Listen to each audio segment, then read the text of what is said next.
President, ministers, ambassadors, dear colleagues, welcome to our meeting on building on progress to restore security in Haiti. I would now offer the floor to Secretary of State Antony Blinken for his opening remarks. Brian, thank you very much, and good afternoon, colleagues. Very good to be with you today, and thank you for joining us. Thank you also for standing with Haiti, for standing with the Haitian people. President LeBlanc, Prime Minister Kony, thank you very much for your own vision, your leadership, and your resolve on behalf of the Haitian people. And to our Kenyan friends in particular, thank you not only for working alongside us, but for working shoulder to shoulder with the Haitian people by taking charge of the multinational security support mission. We're glad that President Ruto could visit Port-au-Prince on his way to New York and see this critical partnership firsthand. And we especially appreciate his announcement that 600 more Kenyan police will deploy to Haiti in the coming weeks. When we gathered here last year, the situation in Haiti could not have been more urgent. But no matter how challenging this crisis, we knew that we could not afford to lose our hope or determination. We could not stand by and watch more kidnappings and killing, more sexual violence, more hunger, more suffering. So we came together to help our Haitian partners, friends, and neighbors in their hour of need. Thanks to the Haitian-led political transition the Caribbean community of the United States helped facilitate in March, Haiti has a prime minister, transitional presidential council, and a cabinet. Last week, the government named 7 of the 9 members of the Provisional Electoral Council, a critical step toward free and fair elections. The Multinational Security Support Mission, authorized by the Security Council, is providing crucial support to the Haitian National Police as it establishes an essential foundation of security. Over 380 Kenyan personnel are on the ground in Haiti. In the past several weeks, the first CARICOM contingents arrived from Jamaica and Belize. We anticipate more personnel from Jamaica, as well as the Bahamas, deploying soon. We've seen dramatic increases in the number of vehicles and equipment for both the MSS and the police. I want to extend a special thanks to Jamaica for its leadership as the deputy commander of the mission. A number of other partners have also made important contributions, Canada in particular, as well as France, Spain, Turkey, and Italy. Already, the HNP and MSS are conducting increasingly sophisticated joint operations and patrols. These operations have strict measures in place to uphold human rights and ensure accountability for any transgressions. Greater security has enabled Haitians to slowly return to more normal daily routines. The airport is reopened for commercial flights. Police have retaken the main hospital, where Prime Minister Kony trained as a young doctor. Vendors back on the streets. Along Boulevard Toussaint Louverture, you can see people dancing to the Haitian compa on the radio. Earlier this month, I traveled to Port-au-Prince, as Ambassador Thomas Greenfield did earlier this summer. Immense challenges remain: ongoing violence and displacement, grinding poverty, political infighting. But I also witnessed the many positive forces that are in motion. Today, we have a chance to build on this foundation of security, to build on this progress, to build on a renewed sense of hope. The United States is committed to doing our part, both to address immediate needs and to invest in Haiti's long-term success. We remain the largest contributor of humanitarian aid, including $45 million in additional support that I announced while I was in Haiti. We've already delivered well over $300 million to support the multinational security support mission: armored vehicles, radios, night vision goggles, drones. Today, I can announce that we're committing an additional $160 million to support the Haitian National Police, invest in the community violence prevention, and lay the groundwork for Haiti's recovery and stability. I'm also announcing additional sanctions to promote accountability for those who seek to undermine Haiti's institutions and to terrorize its people. I'm here as well to underscore Haiti's call for more support for the MSS, to fund more personnel, more armored vehicles, more drones, more radios, more generators. Each of us must step up, and the time to do that is now. We also must renew the mission's mandate, which expires in a few short days. And we need to consider how to sustain this mission over the long term, to provide for the predictable funding and deployment of personnel in a way that has the continued support and trust of the Haitian people. When I met with the Kenyan commander, Otunga, the head of the multinational mission, he told me, and I quote, "We were deployed here to support our brothers in Haiti. We cannot wait. Neither should we. Haiti's security, its democracy, its future depend on the actions we take together, including the actions we take today." Thank you very much.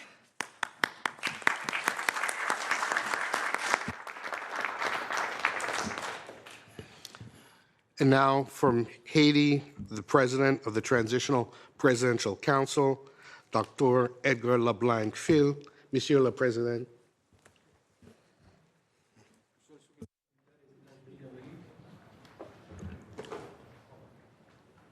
Madame l'ambassadeur Juma, conseiller en sécurité nationale du Kenya, Monsieur Brian Nichols, Monsieur le Premier Monsieur First Secretary and Minister of Foreign Affairs of Kenya, distinguished representatives of the countries that are friends of Haiti, dear guests, I am particularly happy to participate with you in this meeting this afternoon. I thank you for the particular special attention that you bring to the situation in Haiti. Haiti is undergoing a multidimensional crisis that is political, social, and particularly in matters of security. For the past 3 years, Haiti has been facing attacks from bandits, armed gangs who occupy 80% of the capital of Haiti, Port-au-Prince, and a good part of the Department of the West. Efforts have been made and progress made since April after the consensus found with the cooperation of the Caribbean community on March 11th. We were able to create a transitional presidential council. We chose a prime minister. We have a national government in place. And despite our differences, we've been able to work to put in place recently a committee, a provisional electoral council. We need only 2 more to complete that council, and measures have already been taken to create the committee that will ensure the national conference that will help us to reform the constitution, that will lead to democratic elections that shall take place at the end of 2025, so that at the beginning of the year 2026, we are able to pass power to a democratically elected government. This will not be able to be done unless we arrive to deal with the issues of security, thanks to the international community, and particularly with the support of Kenya, who leads the MMS. Efforts have been made in that direction, and indeed we can hope that we will be able to organize elections to the extent that this mission can be reinforced with funds estimated for its deployment. Right now, there are about 400 Kenyans and a Jamaican delegation, another coming from Belize to reinforce them. However, we need more equipment, and fortunately, thanks to the promises of President Ruto of Kenya, who visited Haiti this weekend, to increase the number of Kenyans to 300 next year and adding 300 more at the end of November. However, we need much more in terms of personnel and also equipment to be able to solve the security problems and allow elections to take place. We thank the U.S. government, who to date has greatly contributed to the Fund for Support of Security, but we expect contributions from our friends to allow us to solve problems of security and bring the country back to normal functioning in democracy through elections, as I said earlier, that will take place at the end of next year. Thank you so much to you all. And after the discussion this afternoon, I hope that we will be able to bring much more details to allow you to better appreciate our situation. Thank you.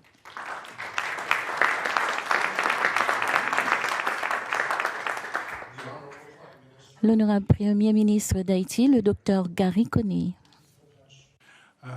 Excellency, Mr. Secretary of State, Mr. President, dear friends and colleagues, let me reaffirm the words of the President. I think we're making very, very good progress. And I want to express my gratitude first and foremost to our brothers and sisters from Kenya and Jamaica who have deployed in a very impressive way. They have not waited to be at full capacity. They felt the need and they immediately began to work with the police force to see how they can find solutions that can relieve the pain and suffering of the Haitian people. We meet every Saturday evening with the command. We've been in patrols with them. We've seen them train together. The level of commitment and the level of engagement has been extremely impressive. And you can feel if even slow improvements in the streets of Port-au-Prince, but most important, you're starting to see hope again, and I think that's extremely, extremely encouraging. For the past 4 weeks, we have actually been engaging quite seriously, and we've learned quite a bit in terms of the level of resistance to expect, as well as what it would take to actually eventually restore the level of security that would allow for free and fair elections. And while there is no doubt that the level of commitment of the Haitian police right now, supported by our brothers and sisters, will prove to provide us a level of stability, we're nowhere near winning this. And the simple reality is we don't without your help. There is a sense of urgency because the Haitian people are watching this with cautious optimism. They're really hoping to see clear results, but more than 600,000 of them are living in camps. Half the population is food insecure. Most 25% of our cadres have left the country. This is a very serious situation that requires urgent support. And it's very, very important that we all come together to make sure the police and the multinational force have the resources that is required for us to intervene in the most effective and urgent way possible. We worry that without the urgent implication of everyone to support this effort, we will lose the little success that we've been able to obtain at a very large price. I visit the police every time they're wounded. We're having about 2 police officers wounded every week and about 1 death on average per week linked to that engagement, which is quite a bit. The police force right now is under-equipped to be able to handle this and will need further support and help and accompaniment if we're to be successful. We're facing a major danger right now because the port, which is where the essential source of funding for the country remains, is under serious attack. And as you can understand, when we move our assets to operations, it's sometimes very difficult to redeploy to new areas that are exposed and exploited by the gangs. And because of the limitations we have, the time and the investment it takes to be able to do this creates new pockets of vulnerability that we are completely unable to support in an effective way.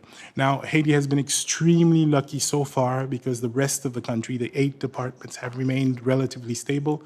But what we've been seeing over the past two or three weeks is that as we engage in these controlled territories, the gangs flee and tend to attack us in new spots. Because the north and the southern roads are blocked, it's almost impossible for their police to intervene in time. They have to use innovative ideas and instruments and systems to be able to make sure they're able to provide the support and protection to populations that are outside the metropolitan area. I want to give you very practical examples. We have now about 166 SWAT, which is our most sophisticated elite group of police that intervene in this circumstance. They're largely overstretched. We're deploying and redeploying them. We do not have the capacity to ensure consolidation, even when we're able to be successful in operations. So this will require the added support of the rest of the mission. And the promise of about 1,500 by November is a definite must for us to continue to not just address the gang situation, but to certainly make sure that the Haitian people feel that there is consistent progress and there's reason for them to hope and wait. What will inevitably happen if we don't act now is that politics will get into this, new pressures will form on the transitional government, and the little stability we have will quickly become threatened with the added problem of the instability in governance that I think would make it extremely difficult for us to move on the electoral agenda very quickly. The good news is that we now have an electoral council, but we've already begun, more than that, we've already begun to have serious reflections on how we get the political agenda done. We think it's completely feasible, doable. We have a good understanding of a calendar that we're going to put in place. The government has already invested about $45 million, and by October we'll have $70 million of Haiti money invested in the electoral process, which is about half of what we think we'll need to be able to have a referendum on the Constitution by February and then elections by November. And we're quite confident with the assistance of our partners that we can do this, even though we know that we will not have the highest level of security, but we think we can work around that. We've invested a lot of time in thinking through the different scenarios and how we can move forward on it, but I'm here to say on behalf of the Haitian people, it does not happen. It does not happen if we do not keep our commitment first to fully supporting the MSS so that it can be fully deployed, and eventually we have a real serious discussion about the level and the extent of support that will be required for us to cover the whole 27,000 square kilometers in a period that's usually highly tense during the electoral process. Again, thank you so much for being here today, and we look forward to your discussions and feedback.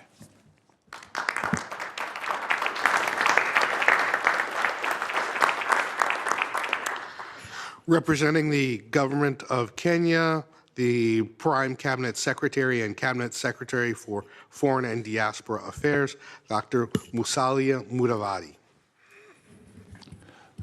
Thank you, Secretary Antony Blinken, for convening this timely discussion on the progress to restore security in Haiti, a country that is dear to my President William Ruto and Kenyans in general. Ladies and gentlemen, the MSS mission is now a reality. The mission personnel now stands at 410 specially trained police officers, of whom 383 are from Kenya, 25 from Jamaica, and 2 from Belize. We are grateful to the United States, Canada, and other countries whose partnership and support have enabled us to where we are today. The past weekend, as you've heard, President Ruto made a visit to the Port-au-Prince to have a first-hand experience on the situation on the ground. He seized the opportunity to engage with the Haitian Presidential Council and interacted with the MSS mission personnel. The President left Haiti with renewed hope and optimism for 2 reasons. Firstly, the leadership and people of Haiti are resolute and united to break from the past and are ready to chart a new future for their country. And secondly, the deployment of the mission has started to pay off. Within its first 100 days of deployment, the mission, working in concert with the Haitian National Police, has made demonstrable progress, securing critical infrastructure, including the international airport and its surrounding, the National Hospital, and the seaport of Port-au-Prince. These developments are resulting in increased economic activities as well as a movement of people and essential goods and supplies. The joint patrols with the Haitian National Police in locations the main city of Port, as well as downtown locations, have enhanced the protection of civilians. The mission is also assisting in clearing roadblocks and opening roads that are facilitating easier flow of humanitarian assistance.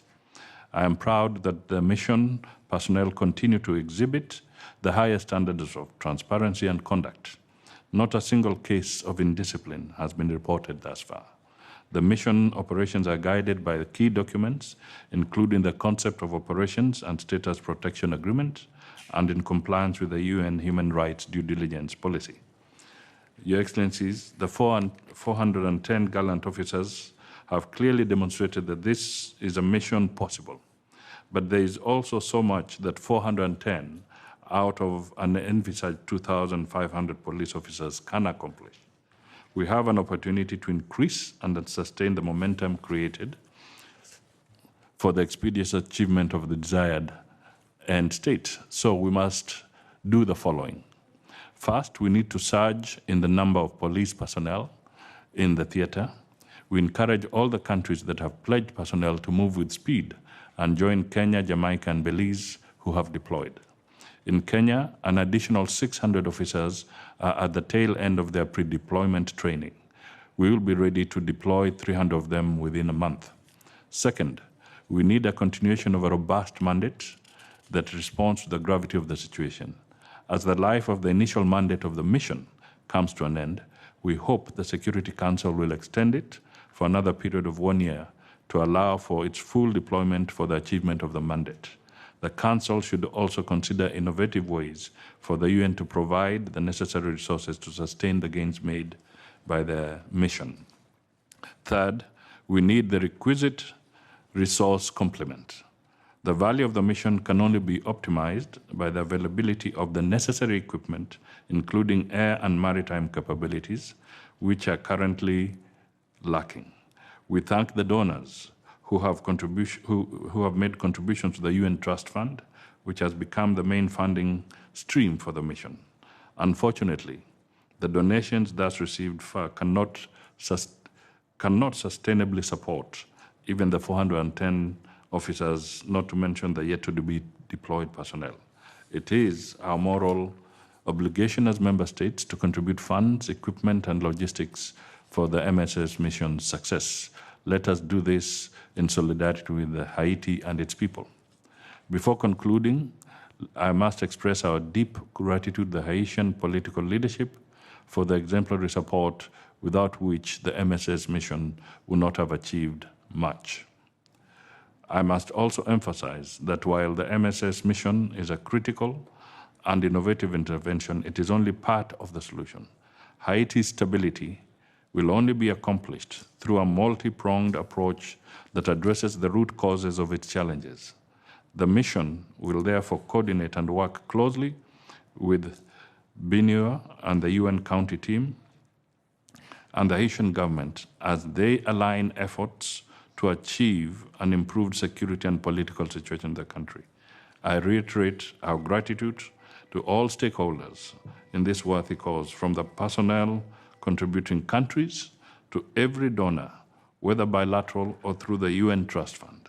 Thanks also to the Secretary General for establishing and operationalizing the MSS Mission Trust Fund, which has facilitated support for the various elements. Finally, I reaffirm Kenya's unwavering solidarity with our Haitian brothers and sisters and will support them as they work to restore security for social and economic prosperity. Thank you.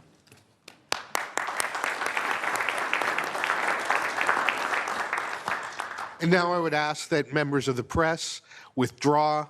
Thank you so much.